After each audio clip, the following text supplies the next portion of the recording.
갈지자입니다.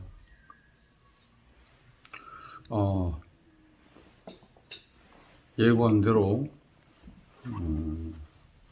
오늘 흑백영화 로마라는 영화에 대해서 제 나름의 해몽을 좀 해볼까 합니다. 부제를 흔히들 많이 써먹던데, 이거 흑백영화가 흑백영화 했다.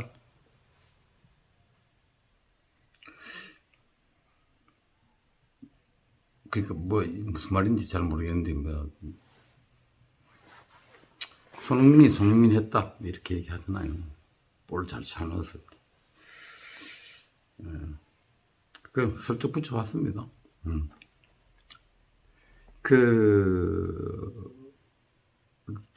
전 처음에 로마 그러길래 이거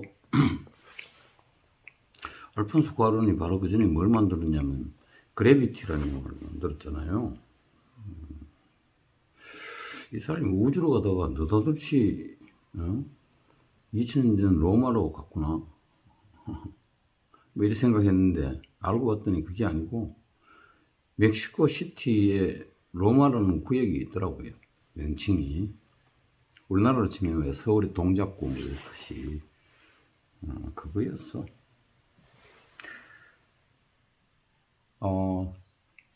예전에 제가 미국에 있을 때 텍사스에 있었거든요. 학교 다니다가 한 8년 있습니다.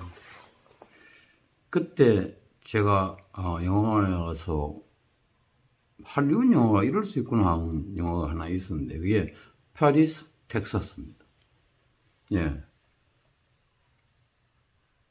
텍사스에 파리란 지명이 있나? 내가 그걸 살면서 몰랐어요. 이 영화 보고 난 뒤에 궁금해서 뒤져봤더니 지도에 정말 파리란 아주 그냥 시골 구석이 하나 있더만요. 이 영화는 물론 샘 셰파드라는 사람의 자서전 같은데, 난 미국 영화가 그 당시만 하더라도 이렇게 말없이 진행될 수 있나? 거의 말을 안 해. 2시간 가까이를. 그 점이 일단 놀랐고, 제가 파리스 텍사스 얘기를 하려는 건 아닌데, 나스타시아 킨스키라는 여배우가 그렇게 매혹적으로 나왔습니다. 아무튼 갑자기 생각나서 얘기해 본 거고요. 이 로마라는 지역 때문에 그렇구나. 이 어린 시절에 아련한 기억 같은 것 같기도 하고, 쿠아론의 그런 의미에서 어린 시절을 기억을 그러니까 재소환하는 자서전 같기도 하고요. 그런 영화였습니다. 끝없음에 관하여가 여백의 미학을 많이 살렸다, 저는 이렇게 보여졌는데, 그 미세한 움직임이 던지는 여운이 그 빈 공간 여백에 막 울려쳐서 꽉 찬 느낌이 거꾸로 이렇게 들었다면은, 이걸 뭐라 그럴까, 정리된 산만함이랄까요? 를 통해서 존재의 심연에 다가갔다면, 저는 로마라는 영화는 보면서 그렇게 느꼈어요. 또 되게 와글와글거리는 장면도 많고, 꽉 찼다는 느낌이 들고, 주인공 하나밖에 안 보여도 이상하게 그냥 화면이 그냥 그 존재로 꽉 찼다는 느낌이 자꾸 들었어요. 그래서 분주함의 미학이 있다. 그 당시를 그러니까 뭐라 그러나 재생시킨다, 재소환하는 그런 느낌에서 그걸 그대로 두고는 그 자체를 정리해 나갔다는 생각에서 산만한 정리다. 그러니까 끝없음에 관하여가 정리된 산만함이라면, 내면을 파고드는 그런 거라면은, 이 보여지는 어떤 산만함을 정리하면서 영화적으로 기억을 재편집했다. 저한테는 그렇게 읽혔습니다. 이 로마라는 영화는요, 우리나라로 치면은 70년대하고 많이 이때가 격변기였잖아요. 특히 이제 남성 권위주의라든가 폭력 정치 폭력의 그 희생자가 된 존재들 지금 생각해 보니까 그런데 지금도 그런지는 잘 모르겠습니다. 남성 중심주의 이를 통해서 드러나는 여성의 그 질그릇 같은 삶에 관해서 노래하고 있다 이런 생각이 들었어요.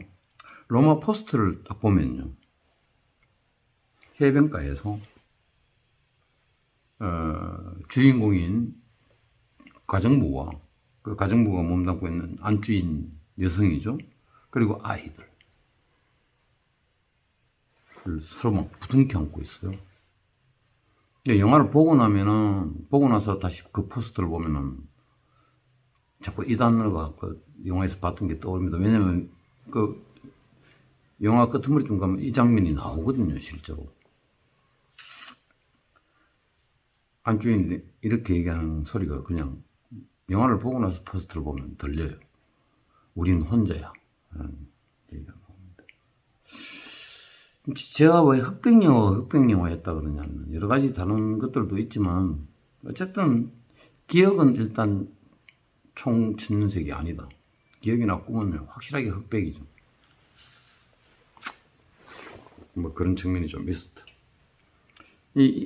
그 시대의 시대상이나 사회 구조가 멕시코 시티의 로마라는 구의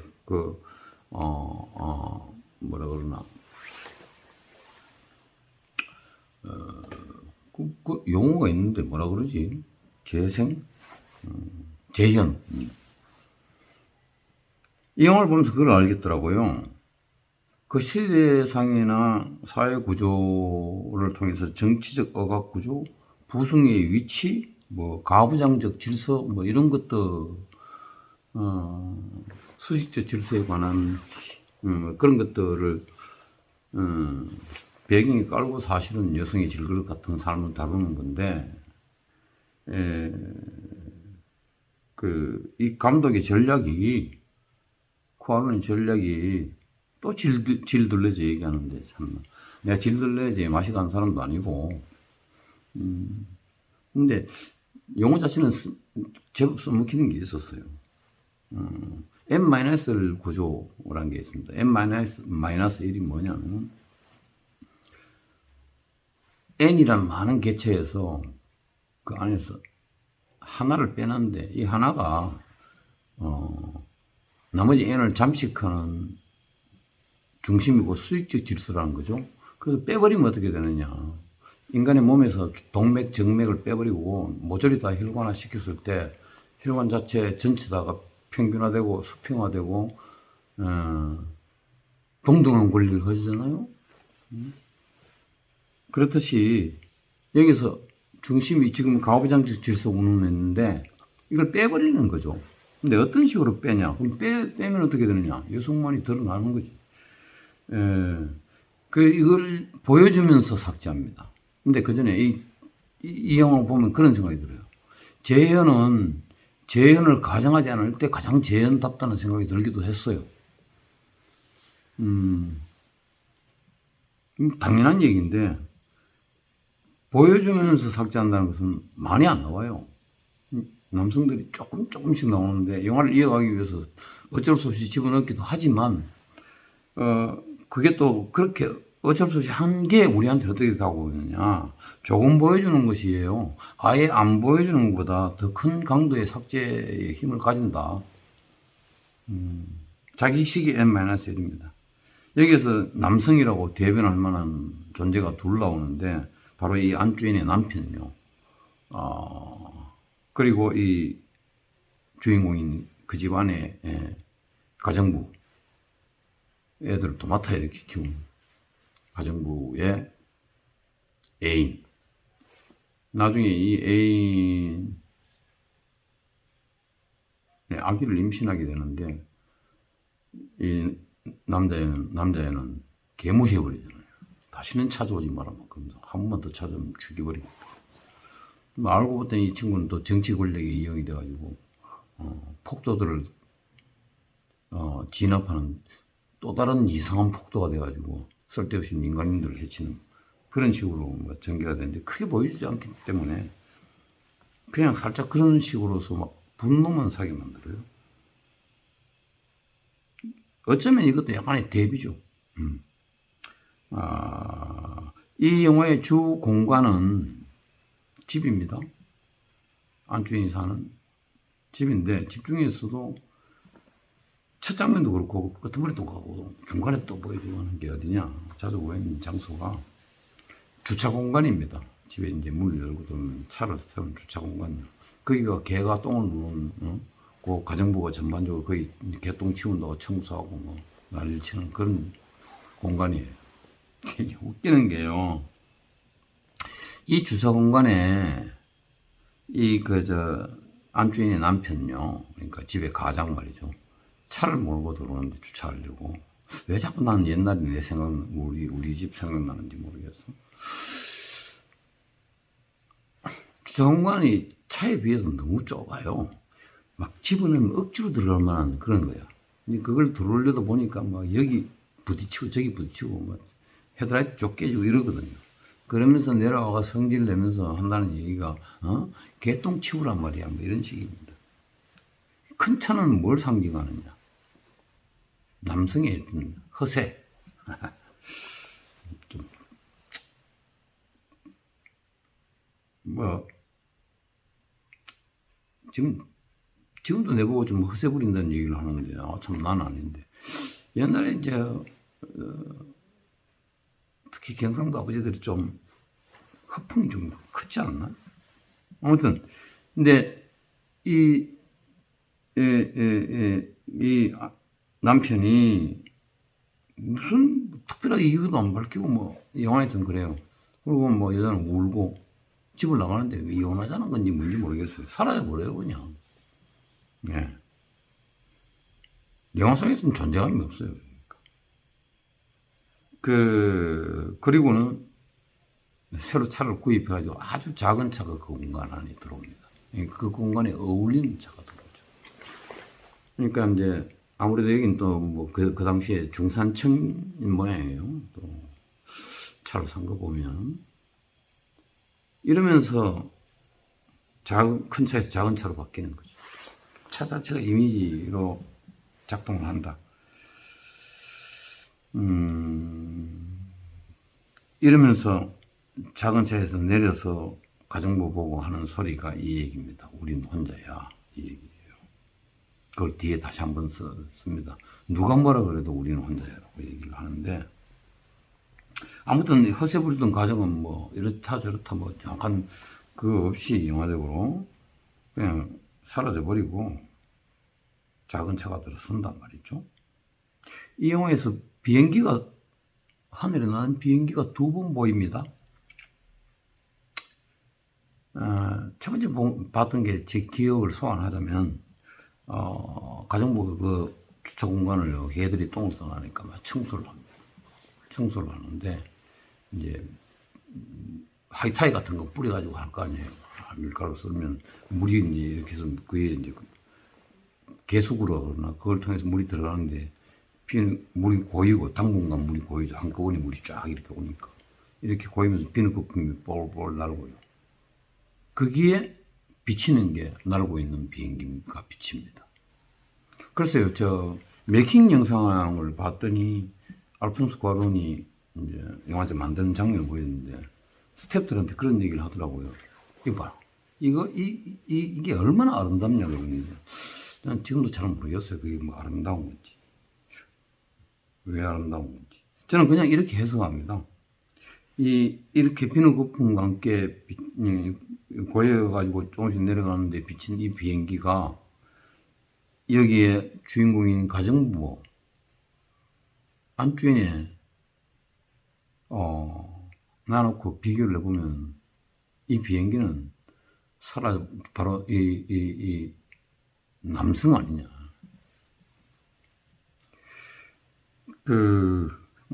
마지막 즈음에 빨래를 널다가 가정부가 집 옥상에서 나는 비행기를 직접 보긴 합니다. 근데 여전히 멀죠. 더 멀지 뭐 그거야. 그러니까 가상적인 존재처럼 보이는 거예요. 남자란 것들이. 너무 멀리 있고 동떨어져 있고. 그래서 우리는 혼자야 그랬나? 우리는 혼자야란 말도 재밌어요. 우리나라는 내가 그냥 우리 집, 내 집이라 그러고 내 집 안 그러잖아요. 우리 집 그러잖아요. 그렇게 해석을 해버린 건지 우리식으로, 아니면 정말로 우린이란 복수를 써서 혼자를 단수를 썼는지. 근데 여기서 보면 가정부, 특히 가정부, 할머니, 그 있는 할머니 집에 할머니, 안주인의 어머니겠죠. 아무튼 이 세 명이 그 자체가 우리라고 하고, 그 자체가 전부 여성이니까 결국 여성들끼리 뭐 이런 얘기인 것 같기도 하고요. 비행기 나오는 장면에서 이제 얘기 좀 하고 싶은 게, 대단히 그 엉뚱한 장면이 하나 있어요. 이분이 쿠아론이 이 영화 로마 만들기 전에, 로마는 멕시코에 직접 가서 만들었다고 생각되는데 그 전에 그래비티 만들었잖아요.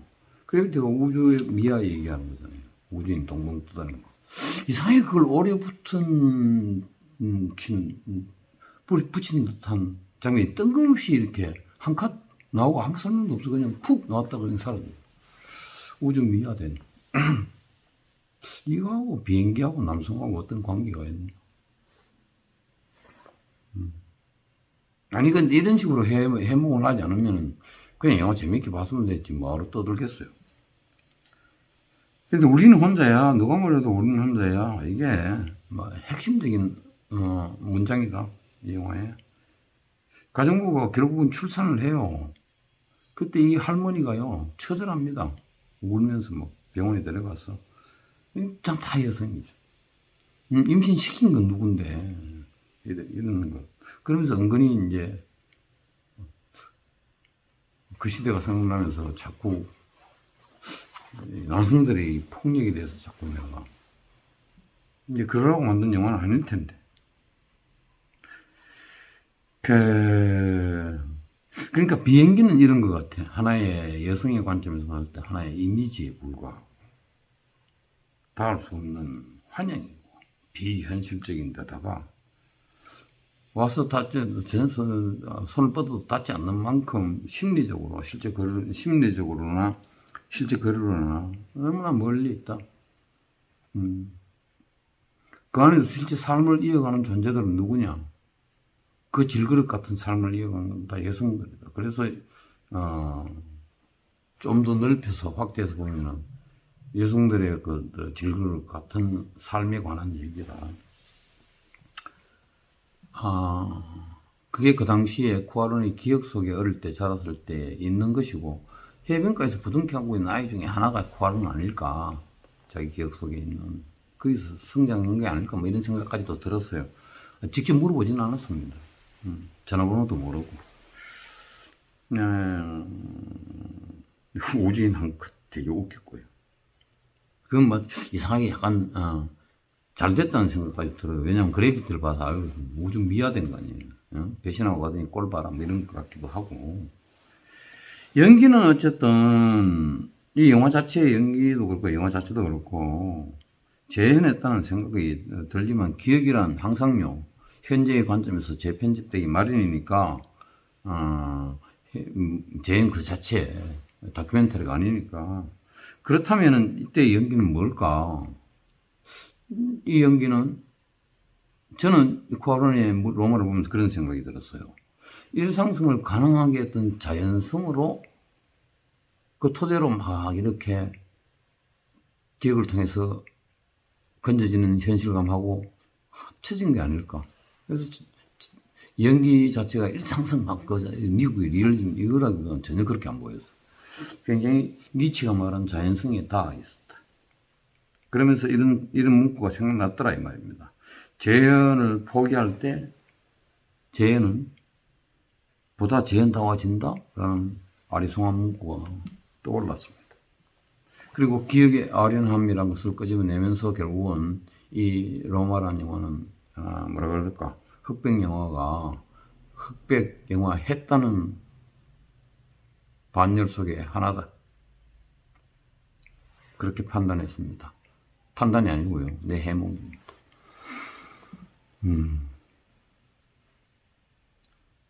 재미없죠? 미안합니다. 애써서 봐주는 것도 너무 감사합니다.